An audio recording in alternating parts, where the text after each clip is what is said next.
মই কমাৰ্চনত আছে আপোনালোক সকলোকে কেচি দাস ক্লাছৰ আই ক্লাছলৈ স্বাগতম জনাইছো। আজি আমি পুনৰ আলোচনা কৰিম বীজগণিতৰ বিষয়ে। যোৱাটো ক্লাছত আমি আলোচনা কৰিছিলো বীজগণিত কি, প্ৰাৰম্ভিক যিটো পৰ্যায়ৰ বীজগণিত আমি সেইখিনি আলোচনা কৰিছিলো। আৰু সেই মানে ষষ্ঠম মান সপ্তম শ্ৰেণীৰ মানে যিবিলাকে প্ৰথম বীজগণিত সম্পৰ্কে পঢ়িছে মানে গম পাইছে কৰিছিলো। আজি আমি সেই পৰৱৰ্তী যোৱাখিনি আমি আলোচনা কৰিম। আমি আলোচনা কৰিছিলো বীজগণিতীয় ৰাশি, চলক, ধ্ৰুৱক আদি। এতিয়া আমি আজি অলপ আলোচনা কৰিম বীজগণিতীয় ৰাশিৰ যিবিলাক গণিতৰ নিয়ম, পাটিগণিতৰ নিয়ম বিলাকক কি কৰে আমাৰ বীজগণিতে নিয়ম মানি চলে। বীজগণিতীয় ৰাশি বিলাকে পাটিগণিতৰ নিয়ম মানি চলে।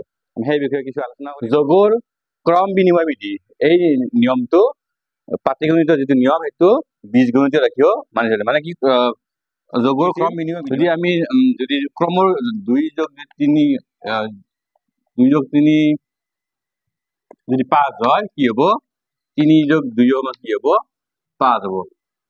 কি কৰিব পাৰিম তেতিয়া আমি 2+3 সমান কি লিখিব পাৰো 3+3। ক্ৰমটো ওলট পালট হলেও তাৰমানে কি এই যিটো ফলাফলটো একে থাকে, এইটোকে কয় যোগৰ ক্ৰম বিনিময় বিধি। এইটো পাটিগণিতে মানি চলে। ঠিক তেনেকৈ বীজগণিতীয় ৰাশিও এই নিয়মটো মানি চলে। যদি এটা সংখ্যা a হয় আনটো b হয় তেতিয়াহ'লে কি হব a + b = কি হয় b + a। মানে বীজগণিতীয় ৰাশিও কি কৰে এই পাটিগণিতৰ যিটো নিয়ম যোগৰ ক্ৰম বিনিময় বিধি এইটো মানি আন এটা বিধি আছে কি পূৰণৰ ক্ৰম বিনিময় বিধি। এইটো কি পাটিগণিতৰ দৰে বীজগণিতীয় ৰাশিও মানি চলে। কেনেকুৱা পূৰণৰ ক্ৰম বিনিময় বিধি কেনেকুৱা আছিল, যদি 2 × 3 = 6 হয়, 2 × 3 = 6 হয়, 3 × 2 কি হব 6 হব। এইটো কি বুলি কয় পূৰণৰ ক্ৰম বিনিময় বিধি। পূৰণৰ ক্ৰম বিনিময় বিধি এইটো কি কৰে আমাৰ বীজগণিতীয় ৰাশি মানি চলে। যদি পি আৰু কিউ দুটা প্ৰতীক হয় চলক হয় কি হব, চলক যদি হয় p × q = q × p হয়। তাৰমানে কি বীজগণিতীয় ৰাশিও কি কৰে পূৰণৰ ক্ৰম বিনিময় বিধি মানি চলে। আকৌ এটা বিধি আছে পূৰণৰ বিতৰণ বিধি।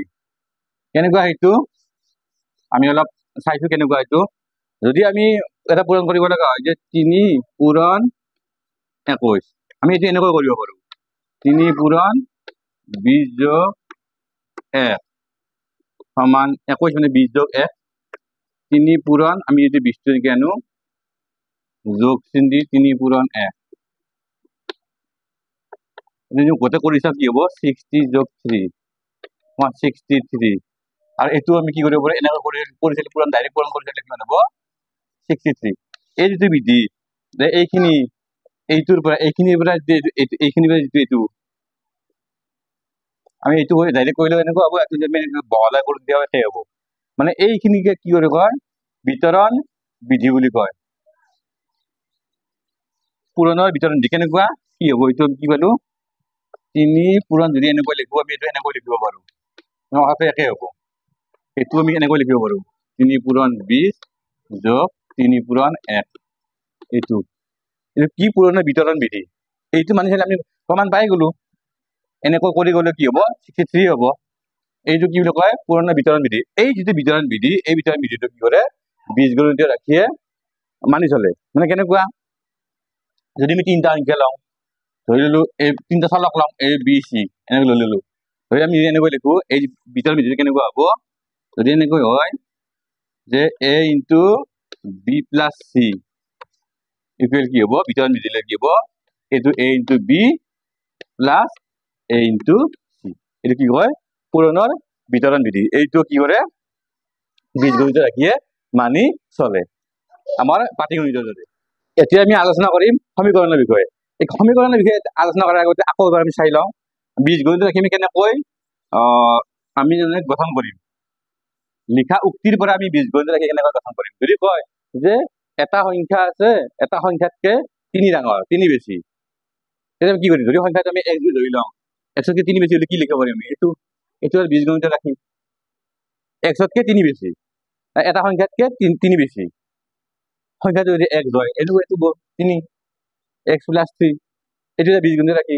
যদি কয় যে এটা সংখ্যাৰ দুগুণৰ লগত 3 যোগ কৰা, এটা সংখ্যা দুগুণৰ লগত 3 যোগ কৰা সংখ্যাটো যদি 1 হয় দুগুণৰ লগত 3 যোগ কৰিলে কি হ'ব 2x plus 3 এইটো এটা বীজগণিত ৰাখি এনেদৰে আমি উক্তিৰ পৰা আমি কি কৰিব পাৰো বীজগণিত ৰাখি আমি গঠন কৰিব পাৰো গঠন কৰিবই লাগিব বীজগণিত ৰাখি গঠন কৰাৰ কাৰণে এটা উক্তি থাকিব লাগিব উক্তিটো কি এইটো কি যে x সংখ্যাটো বা যিকোনো এটা সংখ্যাৰ দুগুণতকৈ 3 বেছি যদি আমি সংখ্যাটো x বুলি ধৰি লওঁ তেতিয়াহ'লে কি হ'ব ৰাখিটো কেনেকুৱা হ'ব 2x plus 3 এইটো কি এই বস্তুটো আমি কেতিয়া ব্যৱহাৰ কৰো বীজগণিত বিশেষকৈ অজ্ঞাত ৰাশিৰ মান নিৰ্ণয় কৰাৰ কাৰণে আমি কি কৰো বীজগণিত ৰাশি আমি ব্যৱহাৰ কৰো মানে বীজগণিত ব্যৱহাৰ কৰো অজ্ঞাত ৰাশি এটাৰ মান নিৰ্ণয় কৰা ধৰি ললো যে কৈছে যে কোনো এটা সংখ্যাৰ লগত 3 যোগ কৰিলে যোগফল 7 হয় সংখ্যাটো কিমান এনেকুৱা এটা প্ৰশ্ন আহি যায় কোনো এটা সংখ্যাৰ লগত 3 যোগ কৰিলে যোগফল 7 হয় কোনো সংখ্যাৰ লগত কোনো এটা সংখ্যাৰ লগত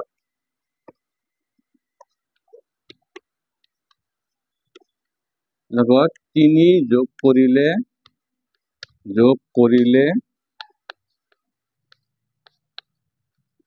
যোগফল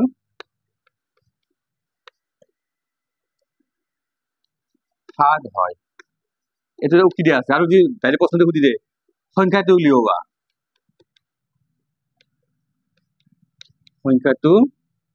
উলিওৱা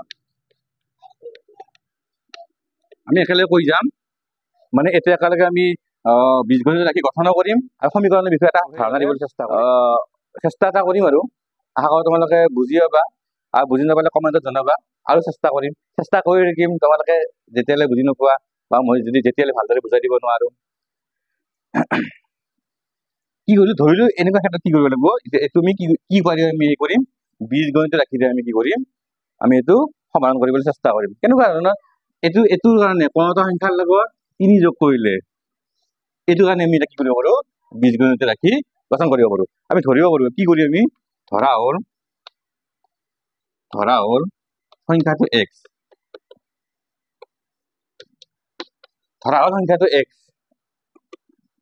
এটা কি হব সংখ্যাটো x হলো লগত 3 যোগ কৰিব লাগিল জানো তেতিয়াহ'লে সমীকৰণটো কি হব x plus 3 এইটো কি হব তেতিয়াহ'লে এইটো কি বীজগণিত ৰাখিটো কি হব x plus 3 আৰু কি কৈছে যে এই বীজগণিত ৰাখিটো x plus 3 কাৰ সমান হব 7 সমান হব যোগ কৰিলে 7 হয় যোগফল 7 হয় বুলি কৈছে আকৌ যোগফল 7 হয় আকৌ দিয়া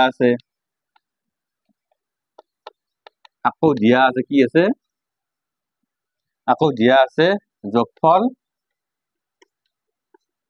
7 যদি এইটো যোগফলটো হল যোগ কৰিলে যোগফলটো এইটো পালো আমি যদি যোগফলটো কি দিয়া আছে 7 বুলি দিয়া আছে তাৰ মানে কি এইটো কাৰ সমান হব 7 সমান হব মানে কি লিখিব পাৰিম আমি x plus 3 equal to 7 এই যে আমি বীজগণিত ৰাখিটো এটা সংখ্যা বা এটা আমি যদি চলকৰ লগত আমি যদি এনেকৈ যদি সমতুল কৰো এই সমতুল কিহেৰে কৰে সমান চিহ্নেৰে কৰে মানে কি এইটো সমান কাৰ সমান 7 সমান এই ধৰণৰ যিটো প্ৰক্ৰিয়া ইয়াকে কি বুলি কয় এইটো যিটো পালো আমি সমতুল কৰাৰ পিছত এইটো কি বুলি কয় সমীকৰণ বুলি কয় আৰু এইটোৰ পৰা আমি সমাধান কৰা বুলি কয় এইটো সমীকৰণ বুলি কয় সমীকৰণৰ পৰা আমি যদি নিয়ম প্ৰয়োগ কৰি x ৰ মানটো উলিয়াও তেতিয়া আমি কি পাম কিবা এটা পাম পালে সেই মানটো কি হ'ব ইয়াৰ মূল বুলি হ'ব মূল বা বীজ এই সমীকৰণটোৰ সমাধান হ'ব এতিয়া এইটো কি বুলি ক'ব মূল বা বীজ বুলি ক'ব আমি গম পালা তোমালোকে সমীকৰণ মানে কি এনেকুৱা ধৰণৰ বীজগণিত ৰাখি কোনো এটা চলক বা কোনো এটা সংখ্যাৰ লগত যদি সমতুল